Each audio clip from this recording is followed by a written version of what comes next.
Welcome guys to the beautiful Brufut in the Gambia. I'm here on site and I want to share with you guys a story that is going to shock you. Yes, this one is going to shock you, why? Because the last video I did around here where I was talking about, my experience in doing business in the Gambia, getting betrayed and stuff like that.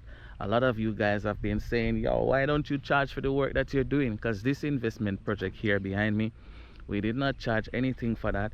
And the reason for us not charging anything for that was because we wanted to get the experience to show you guys what it's like to actually build a project without any hiccups too much, a smooth sailing project. So yeah, we did that. It's crazy.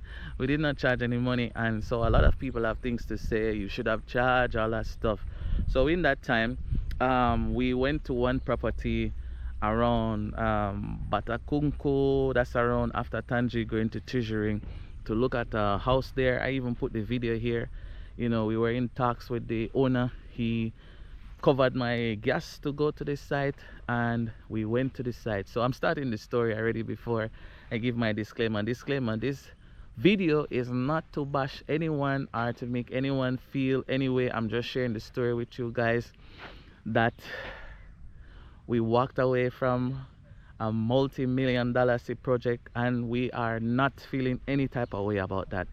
But at the end of this video, I want you guys to tell me if me doing what I chose to do at the time, if you guys feel like it was the best move, or AP, no, you should have taken a different route. I want to hear what you guys have to say, because the last video, as I said, you guys have a lot to say about that. Say I should have charged, I should have done this, I should have done that. And we are here as a family on YouTube, so it's best to get advice and go forward, same way, no problem. So okay, everybody's contributing in some way.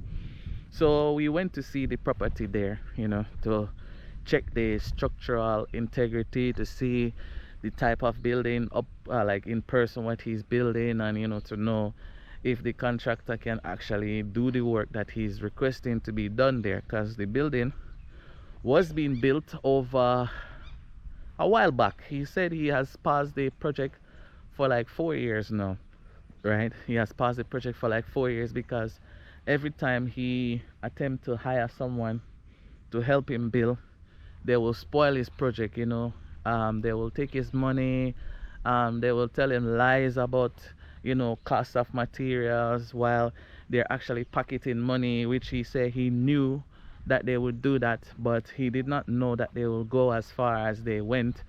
And he was telling me about the guy that recommend these contractors to him, that he bought the guy a bike to ride to the site so the guy can have ease. So he was really going through a lot of stress with the project, which I understand, because building in the Gambia can be like that, when you're just using random people you don't know, but they seems nice, so you decide that, okay, you know what, I'm going to trust this guy because he's a nice guy. But he don't have any experience or anything like that. So anyways, he was telling me his story about that. He sent money to the guy will buy the cheapest material he can find. So for example, if he told the guy to buy bamboo cement, the guy will go and buy maybe a salam cement, which is cheaper, which a lot of people in the Gambia complain that the quality of that cement is poor. So that's the reason why the building turned out to be the way that it is. He also told me that he hired one contractor here to come and check the structure because he was not too sure if the structure is even strong enough to maintain the type of capacity of weight that it's going to be having when it's completed. And to be honest, when I went to the site myself, that's the first concern that I had. I was checking the wall, I was walking around, I was checking to see if everything is solid enough, especially on the upstairs part, that when people live there, they can have, because it's a big place, right? It's not a small place, so those people are actually going to want to put their furnitures there, to secure their place. I'm seeing some movements, so I'm just watching while going. Yeah, so that was my concern as well about the place, to say, is this place strong enough to hold a king size bed with a massive okay, yeah, they're building there. Okay, a king size bed with a massive wardrobe, dresser. That was what I was really concerned about the most, you know. So I was there checking everything. I wasn't too okay with the cement was poor. They used the cheap sand, and you know the quality was not really 100%, but it was good enough to complete it. And you know, next project he will, you know, build a better, stronger structure, because to be honest, he said he don't have no problem with hitting it down. That's after we talked to him anyways. But to hit down that project and start it again is going to cost him a whole lot of money, you know, because it's a very big place, and it's nice. The design, the concept is very nice. But if he should erase that building and start again from scratch, it's going to cost him a lot of money, you know. So I talked to the contractor. Oh, this last kid. I talked to the contractor and asked him, can the property be done the way that it is right now, without, you know, destroying it, and you know, can it be finished so people can live there? The contractor went around, he did his check, he told me yes, it can go. I said, are you sure? He said yes. I said, people are going to live here. Or if we tell this man that it's okay, continue to work, and it's not okay, then that's going to be a problem. Yes, we want to make the money, but I think it's best we, you know, analyze properly and give the proper feedback, which he did. He said yes, people can live here. I said okay, cool. So I updated my guy. So there was supposed to be a BOQ, bill of quantity, because he did not have one that he presented to us. And maybe even if he had one, you know, prices of cement and material has increased over the 4 years he was pausing the project because of what happened to him.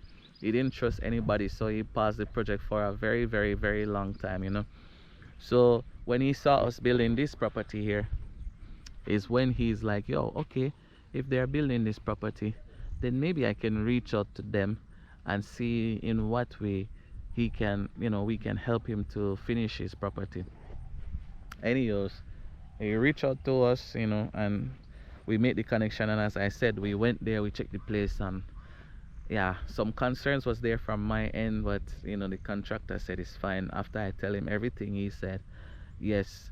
You know, he also hired someone, and the person was saying the structure is fine. I said okay, let's work on the BOQ. Now if you're doing BOQ, you have to charge money, because bill of quantity is not cheap. You have to actually go and find these items, price these items, and make an actual list of not just an invoice, but you also need to put a runtime, meaning the project runtime. How long is the project going to be running for before completion? For example, each stage.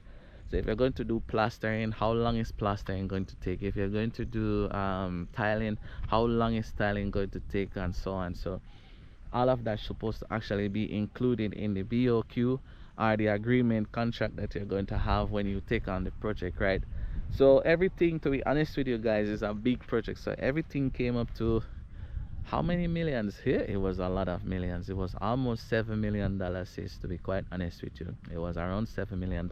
Now how things will go is, you will have add up. That add up will have you have the buffer, you have administration costs, you have management costs. You know, anybody that you're hiring on site, even a site supervisor, sometimes get paid from that add up. It's a way that you can price construction projects, so you don't have to give the person double price. You just give them one fee. So let's say the labor cost is 2 million, for example, and the material cost is $3-4 million, then you will have a 30% markup added to that. And inside the 30%, for example, right, and inside the 30% markup, you will have project manager fee, you will have supervisor fee, you will have office administration fee, you will have anything that you have to cover will also be in that, plus your buffer.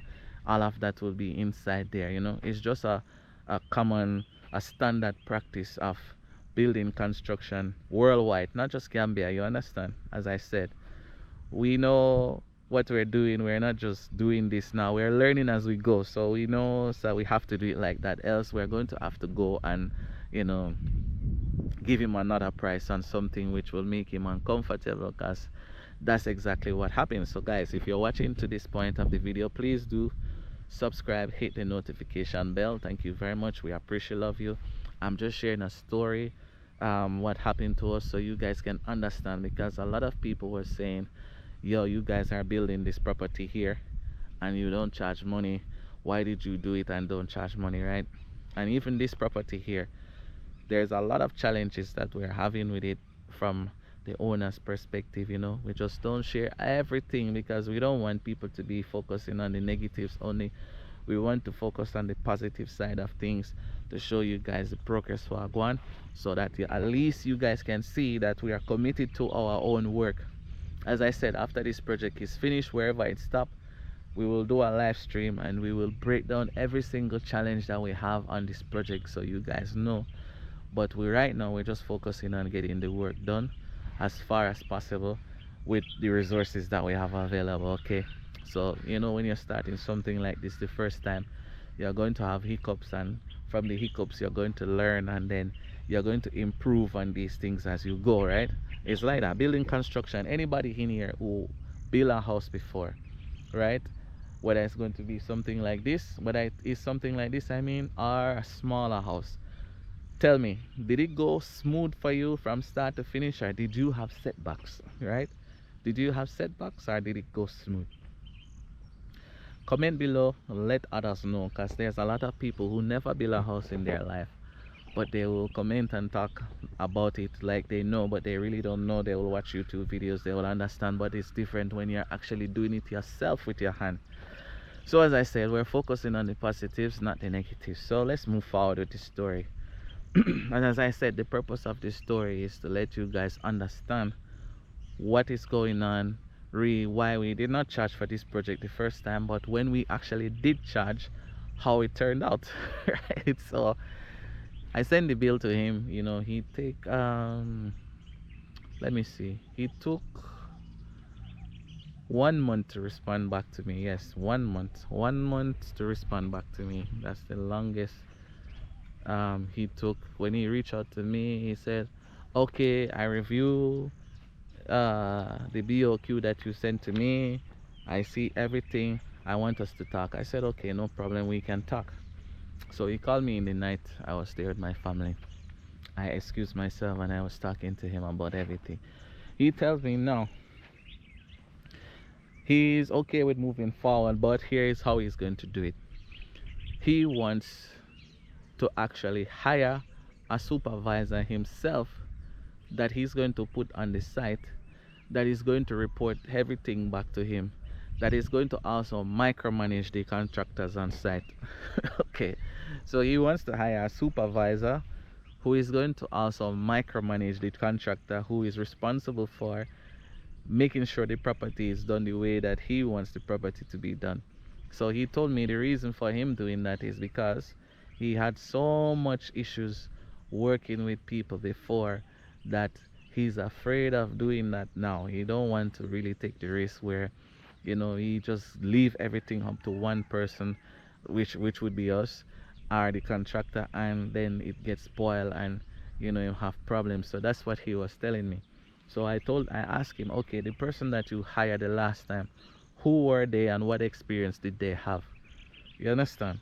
The reason why I asked him that is, I don't want him to keep comparing me or anybody else to people who he hired who were unprofessional and couldn't get him the result that he wanted. Now, a lot of property owners are going through the same thing like that right now. They hire people to work on their site that are not professional or don't know what they're doing, and then they will do rubber. I mean, you have a name in Gambia for that. I cannot remember. Comment and let me know the word that Gambians use when things are not good. Chala chala. Haha. They will do chala chala work, and yes, it will the property will look ugly, everything will be lean, the fixtures are not correct, everything is out of place. You have a lot of people that go through situations like that. So I understand his fear, but I asked him, the guy that you used the last time, who were they and what were their experience? He said, the guy is a guy he knew who recommended someone to build a property for him, and the guy was somehow there like a supervisor. That's what's supposed to be his job, but then the job was not being done right. They were using the cheapest materials, and things was just going a way that he was not happy with, and he lost a lot of money on that. So you don't want that to happen again. So he wants to know if he can hire his own supervisor to put on the site so that the supervisor can report back to him. I told him, if you hire a supervisor on the site, you are actually undermining my work, because my job is to supervise, well, project management is to oversee the whole entire construction process and report back to you. So for example, right now at this place they're doing plastering, right? I am supposed to be, like, now I'm on the site making this video. I'm supposed to be making an update video showing exactly what's going on the site. I'm supposed to actually know how many bags of cement they use, with how many stones, how many whatever. I'm supposed to know all of that. I'm supposed to know what they are going to be doing this week. I'm supposed to know what they have done last week. I'm supposed to know every single thing like that, because I am the project manager. So basically, you hiring a supervisor outside of me is undermining my work. If anything, I am the one who's supposed to hire a supervisor, you understand, on site to work under me, to report back to me about things that I may have missed. Yes. And when they report to me, then I compile a report and I submit that report to you. That is my job. And also to document, as well as I said, with video, with drone or anything, to show the progress or the improvements on site, so that you can be at peace wherever you are in the world. If you're in Gambia, you don't want to come to this site, not a problem. I am there. I am you on this site. Basically, that's why you're paying me. You're paying me to be you on this site. Yeah, because you're not here. You don't know what's happening, and you have a situation that happened to you before, where you spend lots of money and you ended up lose a lot of money. So therefore now you don't want to go back through that again, so you want to hire your own supervisor. So I said, why are you hiring a supervisor? Like, you have me on the site. That don't make no sense. If anything, it's best you work with your supervisor then, or you work with me alone. He said no, he don't mind paying 2 people to work on this site. He don't mind paying the supervisor, and he don't mind paying me. I said, okay, let me talk to the contractor and get back to you about that, see if he's okay with it, because the contractor is the one that is building, not me. I don't build anything. This house here, I was not the one who built it. The contractor is the one who built it, but I am the one who is on site, checking everything, asking questions, making sure things are getting done according to what the owner would want, based on what the owner tell me, right? Based on the owner's need, I am on the site to make sure that that is done according to what the owners want. So I'm saving them time, because I'm also negotiating too, so I'm saving them money, which sometimes, as I talked about before in a previous video, negotiating price can also be detrimental to the project, because when a contractor charge you, he's charging the material cost versus his labor cost, and he also do add markup at time, is true. But construction is like that, because when there's an issue, if anything, he's going to tell you about it, and then you're going to say, oh, but I already pay you this amount, so why are you asking me for this again? This is why you have markup. Right? That's why you add these things there. So anyways, back to the story. Let me make sure I'm carrying on the story. Guys, if you're watching this far in the video, please do us a favor and hit the thumbs up. We are on our way to 30,000 subscribers. That's the goal. And I'm going to be honest with you guys, we want to build our own home. We're living in Gambia now, coming to 5 years, and we don't have a house. We have kids now, and we want to make sure that everything is secure for them, the family. And we are very thankful for your support. Continuously show up every day to watch the videos, and to share it with a friend and family. We have seen rapid growth, and we're thankful for that. We want to hit that 30,000 mark. It would be a milestone achievement for us after 4 years living in the Gambia, moving from Jamaica. So thank you guys for being a part of our journey. And if you're just subscribing, welcome to the family. We are very happy to have you. Okay, so let me continue with the story, right? So he said, talk to the contractor. I said, okay, let me talk to the contractor about it, then get back to you, because it was nighttime. So anyways, I went to the site. The next day, I talked to the contractor. I said, the guy is suggesting that, oh, he also said he wants to do the work part. So if it's tiling, he's going to pay for tiling. If it's plastering, he's going to pay for plastering. I said, I don't think we will have a problem with that, just as long as the fee, project management fee, is going to be broken down over the amount of work that is going to be done. So if it's tiling and you're going to pay 25% off this the project fee, first, I mean labor cost, to the contractor, you're going to pay me a percentage of my management fee to manage that process. So to make it easier for him to not feel like, he's losing money, or he just pay me all of that money and you don't know what's going to happen. No, just to make it easier, we tie our money up with the work of the contractor, because it's like that. Yeah. So anyways, I spoke to the contractor about it. The contractor said, me, I'm ready to work. It's not a problem for me, because based on the story that I told him, what the guy was telling me, he said he don't have a problem, but the contractor did not understand what I mean when I said the guy is going to bring his own supervisor on site. So I said, do you understand what he means when he said he's going to bring his own supervisor on site? The contractor said, no, I don't understand what you mean. I said, really, you don't understand? He said, no. I said, okay. He's going to bring his supervisor on site, and his supervisor is going to watch you work and determine if you're using the right amount of cement or the right amount of sand to make blocks, for example, or to do plastering. The contractor said, oh, okay. If I didn't know that I am an unprofessional person who cannot build, that don't make sense. If you are going to hire me for my professionalism or my expertise in the field, then why do you need to hire a personal supervisor to come and watch me work? If anybody who need a supervisor on site, it should be you, the project manager. I said, I know, but that's what the guy said he wants. The contractor was not feeling okay with that. So I called the guy. I wrote the guy and I told him everything. So now he was saying that he wants to do it piece, the work piece. I said, okay, no problem. Let's do the work piece, right? Because by doing the work in pieces, he will be able to track everything much easier. We say, okay, we don't have a problem with that. That way, everybody will be happy, the work will continue. So now, because we're doing that now, I told him that 30% that was added as buffer that contain our project management fee.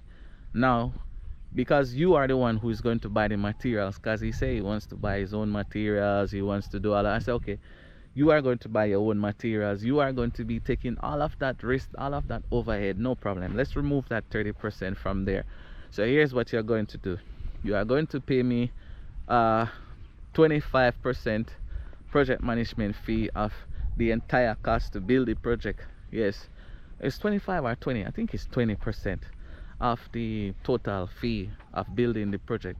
Now, that is a standard fee to project manage. Some people charge 15%, but you can charge 25% based on the level of work that you're going to have to do there. And it's a big project, it's not a small project, you understand?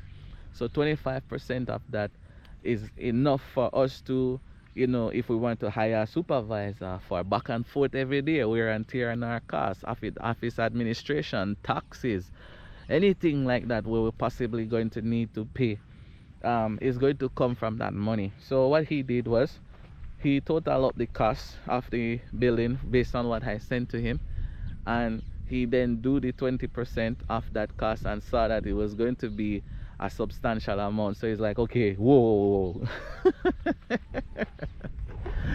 So right away my guy called me anyways. He called me pop. As soon as I said that, he called me pop.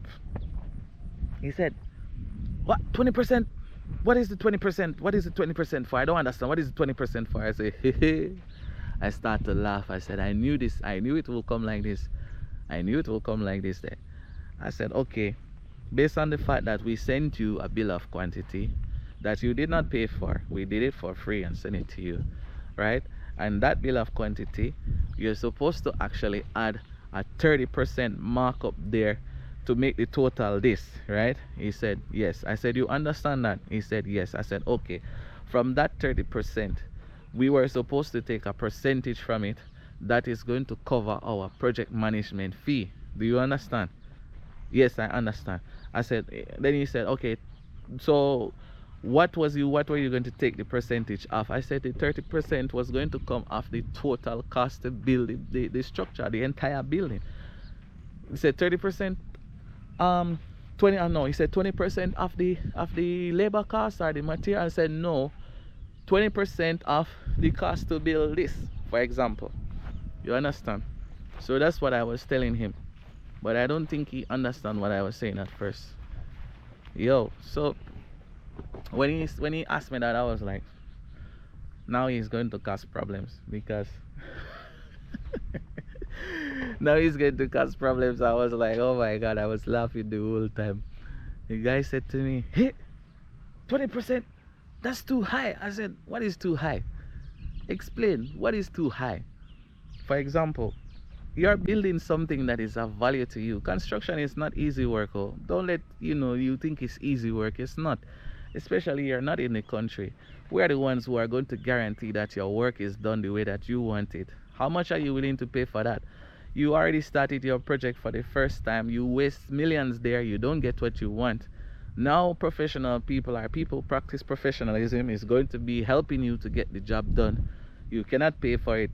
Why is that? I said, did you know that people even charge more than what I'm charging to project manage to get you the result that you wanted? He said, no, I cannot pay that. I cannot pay that. I cannot pay that. No, I'm not going to pay that. I'm not going to pay that. I said, okay. Yeah, it's never by force, You are the one who contacted us. So at the end of the day, I understand. If you think what I am charging you is not worth me charging it, I was like, okay, so how much did you think I was going to charge you for the work that I'm supposed to do? $10,000? $20,000? Is that enough for me to put myself at risk going to that site?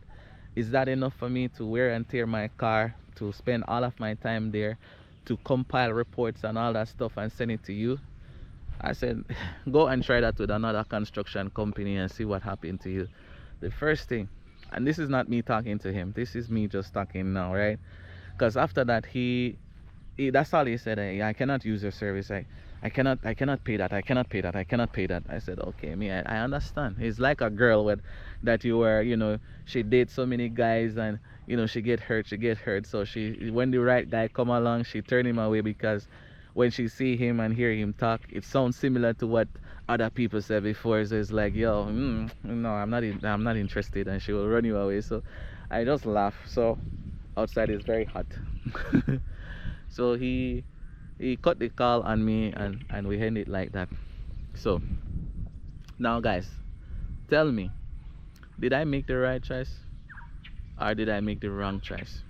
Because to be honest with you, even if I had said 10%, which I will not charge 10%, though it must be more than that, but even if I said 10%, it will never be enough. It will never be too small. 10% will still be too high. You understand?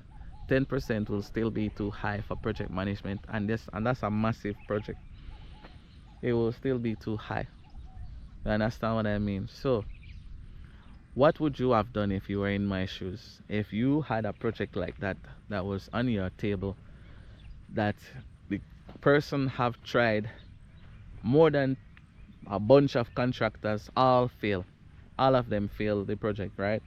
He spent lots of money. I know he spent millions and millions of dollars on that building to get it to where it was. And when he get it to that stage, it was still not completed. It was like this. It was bare wall. You see how this wall is? You see how this wall is naked? This is how the wall is.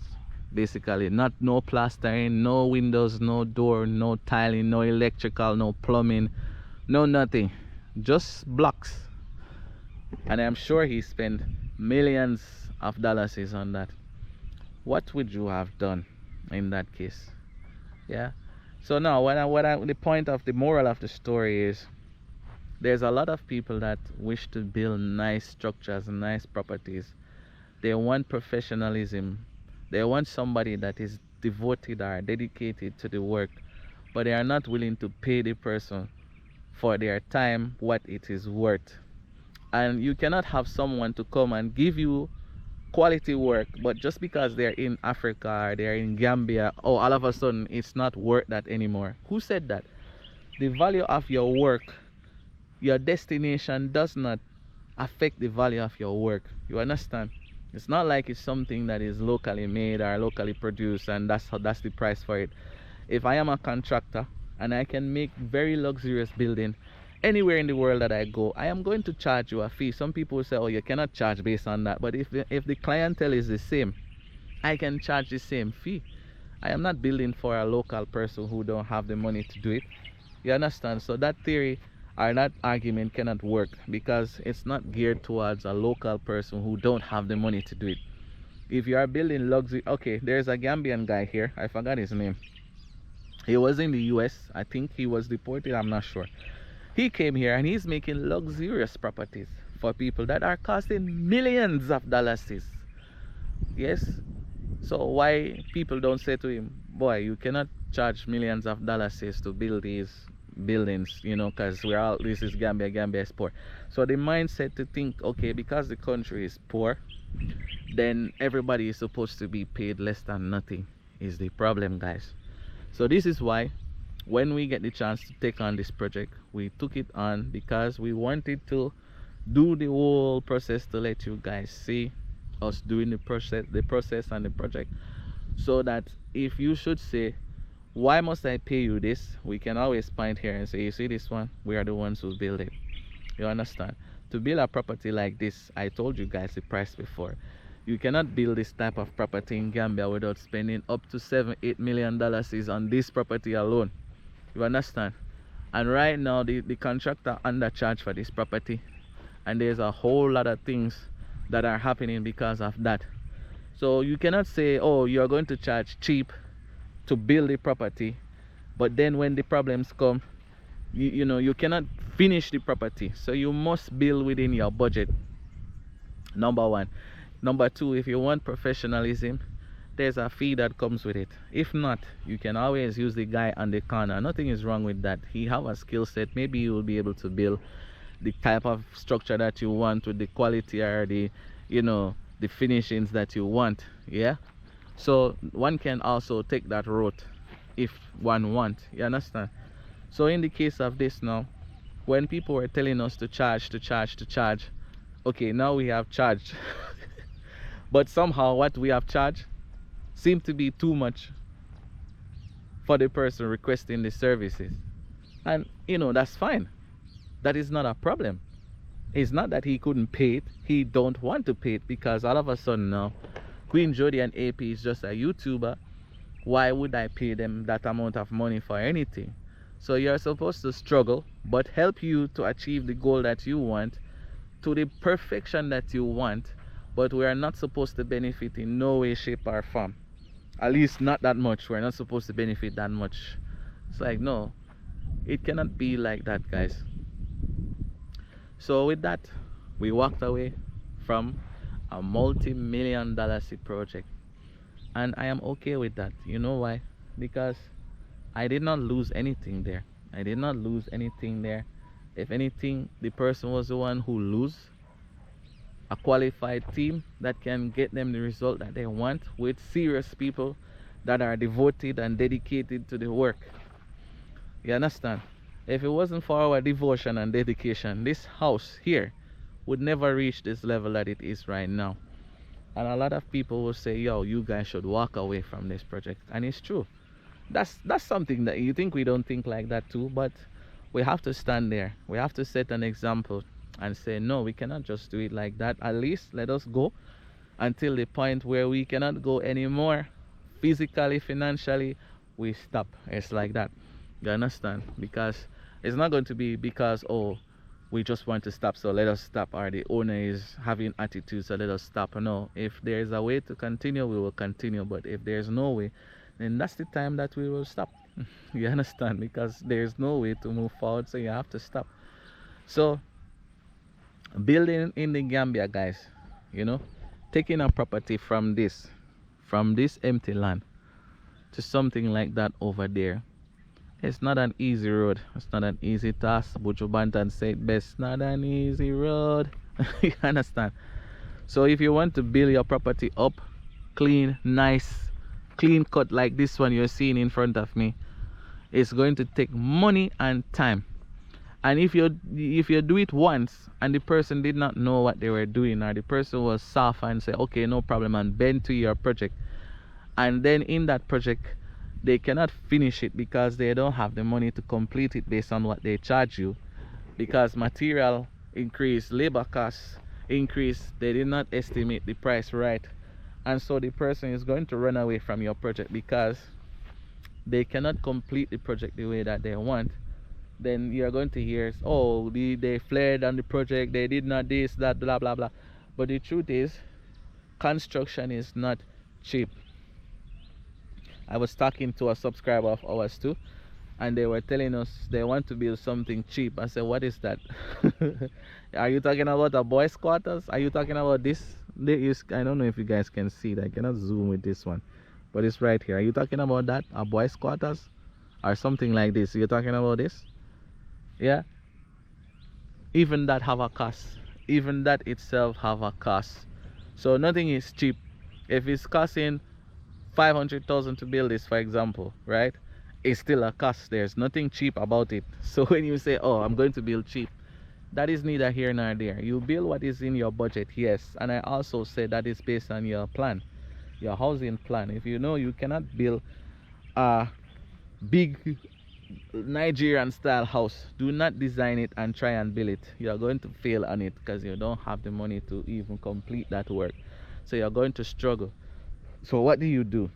When you're ready, you sit with an engineer, architect, contractor, your team, yes, even project managers, and you find out what it is that you can build for the budget that you have complete. So sometimes when people reach out and we'll ask them, okay, so how much do you have? What is your budget? What is your top budget? You cannot pass this number. What is that number that it is for you that you want to build a house that you want to build? Okay, if you say, me, I cannot pass $5 million, you say, okay, that is fine. Let us go and look at designs or floor plans that will favor you, and we work out the cost via bill of quantity. So you have to pay some upfront costs, permits and all that stuff. And then when you know what you know, if you like it, you know what you know, then you can start the building process, right? But you can choose something that is going to be within the budget that you mentioned. You understand what I'm saying? But at least you will have all of the information to make a decision that you will not regret later because you did not plan properly. So for this guy, he wanted to build cheap from the start, and because of his wanting to build cheap is why his property is sitting there for 4 years, and why it's still going to sit there going more years and will never be completed the way that he wants, because he don't understand building cheap is never going to get you the result that you want, and everybody must be paid. And he said he's not against paying anyone. That's before the whole conversation come up, where now we have to distinguish how much our project management fee is versus from the fee to build a property, right? So because we're charging project management fee now, and the project management fee is at a certain number, and the number looks high, no, we cannot pay that project management fee because it's too much money. You understand what I mean? So that's the problem now. So you guys tell me, if we made the right decision walking away from that project, what do you think? Would you have still take the contract? Would you have still take the contract and say, okay, you know what, you're going to lose, but still you're going to at least get a big project and you continue? Because some people will advise that you take the contract, you work the project, until after you basically just, add that to your portfolio. Is that something that will work for you? Let me know, because that's the same thing that happened here. Basically, that's the same thing that happened here, where you take the contract, you say, okay, let me get some experience under my belt, let people see me working, and then from that they see me working, then they will say, yo, I want to work with you guys because I like the work that you're doing, but what is the cost of that? You understand? And it's not just about you want to see your house complete, and for the contractor want to build your house complete so he can go home and have peace at night.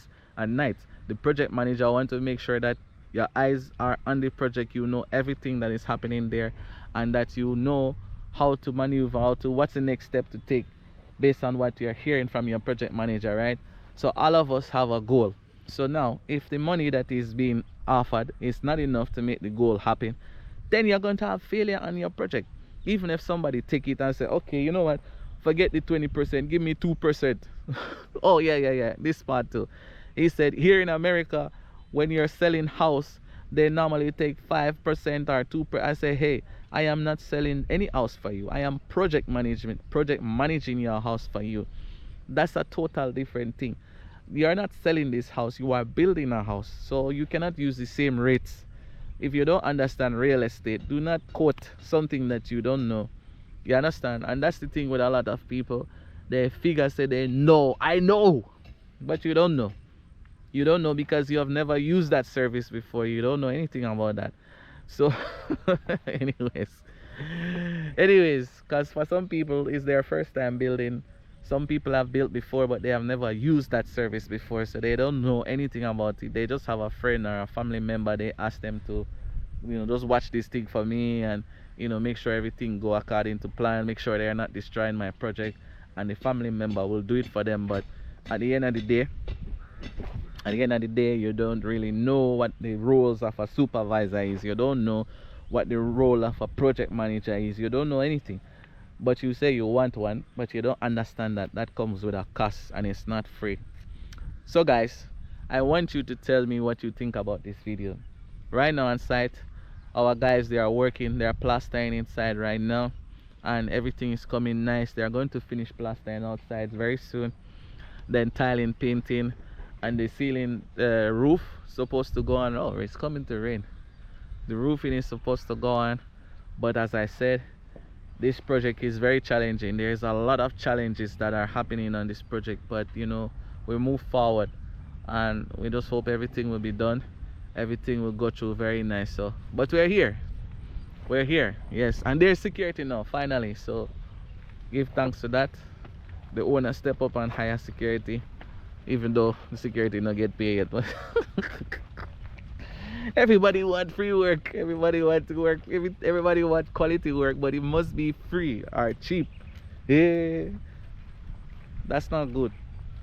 A service is valued by the quality, the result that you get, not by the money that you can pay there, But anyways guys, comment and let me know what you think. Also give this video a thumbs up, invite a friend, let them know about this channel. We are here sharing stories as we explore this real estate in Africa. Now we're into exploring real estate through building construction. Anything that we learn, we will share with you guys, stories, updates on projects that we're doing, so you guys can see and keep abreast of what is going on. Keep abreast.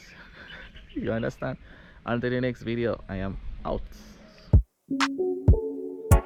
AP, most I protect me. Yeah. I load the battle well hard, ain't no giving up. Don't ever fight me non-stop, ain't no giving up. Man, have to stand up well tall and live it up. When them things say me small, when me big enough, I load it.